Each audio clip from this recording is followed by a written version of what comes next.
ଆକାଶରେ ମେଘରେ ବରଷା ତୁ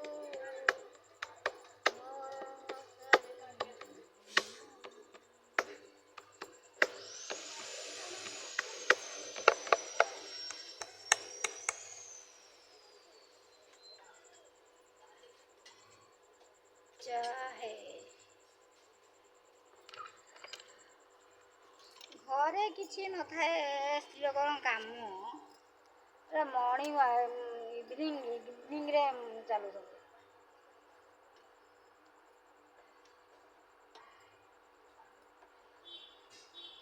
ଜଗାରେ ଆକାଶରେ ମେଘ।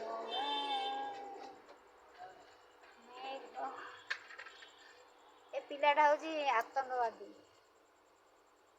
ଇଏ ହଉଛି ଆତଙ୍କବାଦୀ, ଆମର ମାନେ ଏରିଆର ଆତଙ୍କବାଦୀ।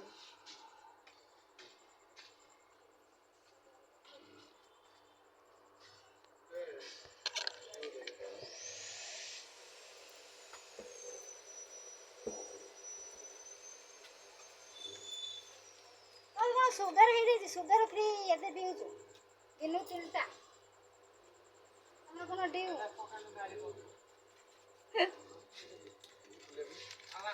ଖୋଲିବେନି, ଆସିବୁନି ଅପା ଦୋକାନକୁ ଆସିବୁନି ଆଉ କାହା ଦୋକାନ ଯିବୁ? ତୁ ଏଠି ଏଇ ପିଲାମାନେ ଚାହା ପିଇବେ କହିଲେ ମୁଁ ଚାହାଟା ବସେଇଛି। କହିଲେ ରାତିରେ କାମ କରିବୁ।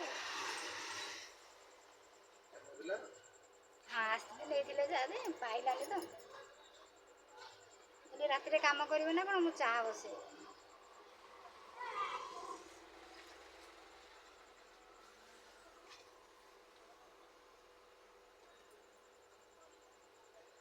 ମୁଁ କହିଲି ମଣିଷ ଯଦି ଟେନସନ୍ ହେଲା ତାକୁ ଯେତେ ଯାହା ଖାଇଲେ ବି କିଛି ରୁଚିବନି। ଟେନସନ୍ ହେଲେ କଣ ସବୁ ସମସ୍ୟାର ସମାଧାନ ହେବ? ଖାଲି ଟେନସନ୍ ହେଲେ ମୁଣ୍ଡ ବିନ୍ଧା ହବ କଥା, ନିଦ ଉଡ଼ିଯିବ, ଖାଇବାକୁ ଇଚ୍ଛା ହବନି। ଯାହା ହବ ଦେଖାଯିବ, ଭଗବାନ ଯାହା କରିବେ ଯାହା ସେତେବେଳେ ଦେଖାଯିବ, ଯେତେବେଳେ ଯାହା ହେବ ନା ରେ।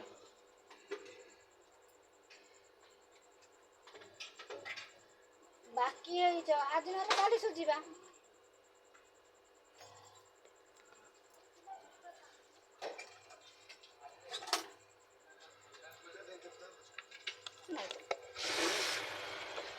ସିଏ ଦେଇଛନ୍ତି 10 ଟଙ୍କା।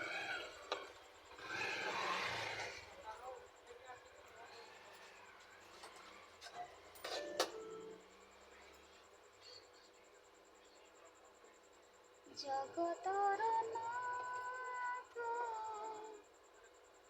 आहे जगन्नाथ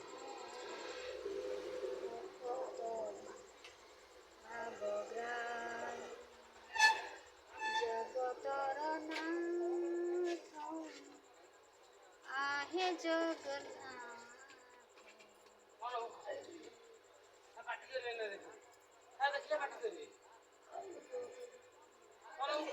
ସଂସାରରେ ତୋ ଭଳିଆ ମାନେ ଗେହ୍ଲା ପୁଅ କେହି ନାହିଁ। ତୋର ପାଖଟା ବୋଲି ତୋ ବାବା ଯାଉଛି, ତୋ ମାମା ଯାଉଛି। ଏଇଟା କଣ ହେଲା କି? 20, 5, 25 ଚକୋଲେଟ୍ ଗୋଟେ ଆଉ ସେଇଟା ତ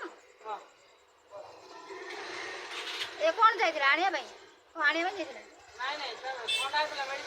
ଓହୋ, ହଷ୍ଟେଲରେ ତ ରହିଲେ ସେଇଆ ଆଉ।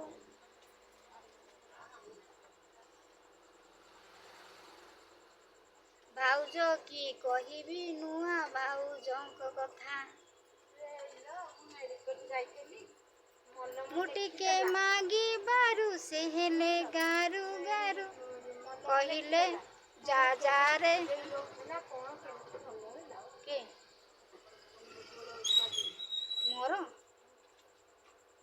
ତ ଆଜ୍ଞା, ହଁ ମୁଁ ତ ଏଠି ରିଜର୍ଭ ବ୍ୟାଙ୍କ ଖୋଲିଛି ତ, ମୁଁ ଟିକେ ସରମ କୁଆଡ଼ୁ ଟିକେ ହଉନି। ସବୁ ଯେତିକ ନାତି ନାତି ସବୁ କାତି ମାରିବାକୁ ବଇଛନ୍ତି। ହଁ ବସ ବସ।